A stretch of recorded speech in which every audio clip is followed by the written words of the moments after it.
मेरा घर 90s की ब्लैक एंड वाइट मूवीज़ की ही तरह था। एक छोटा सा कमरा जिसमें एक बवासीर रोग हुआ बाप, एक खांसती हुई माँ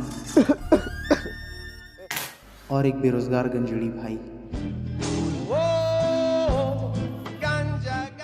बाप किसी ज़माने में गुप्त रोग डॉक्टर का चपरासी हुआ करता था। फिर वक्त के साथ साथ ये रोग उन्हीं को घेर गया। 28 का हो गया ये गंजेड़ी। अब बता, तू काम धंधा करेगा नहीं तो इसकी शादी कैसे करेंगे? लड़की वाले ना सरकारी जॉब की डिमांड कर रहे हैं, लेकिन ये तो निकला गंजेड़ी। कुछ सुनता है नहीं।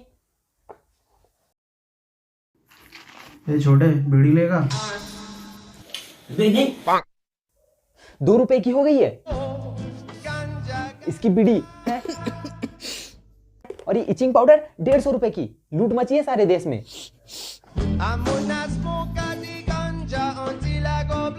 ले छोटे, तेरे लिए पाउडर और तेरे लिए बीड़ी। ऐश करो। और ऐसे में तू भड़वा गिरी और चोदू वीडियोस बनाएगा तो हम खाएंगे क्या? बता है, भूखे मर जाए। नहीं, तेरे से अच्छा तो एक गंजेड़ी है। माँ अभी तू बस का ना। और बेटे अच्छे कंटेंट ना कुछ दिनों में सोनार की दुकान में इतनी इतनी थैलियों पे बिकेंगे। माँ अब तू रहने देना। लो भाई, अब घर की परेशानी है तो अपने बेटे को नहीं बताऊं क्या उनके दोस्तों को बताऊं? बता बेटा, सुनेगा? तू सुनेगा? हैं, सुनना चाहेगा?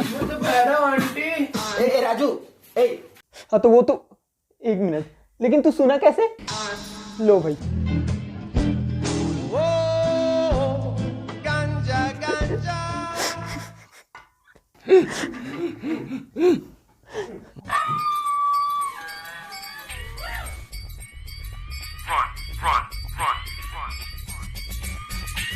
और रोटी खाओगे बेटा? नहीं नहीं नहीं, नहीं।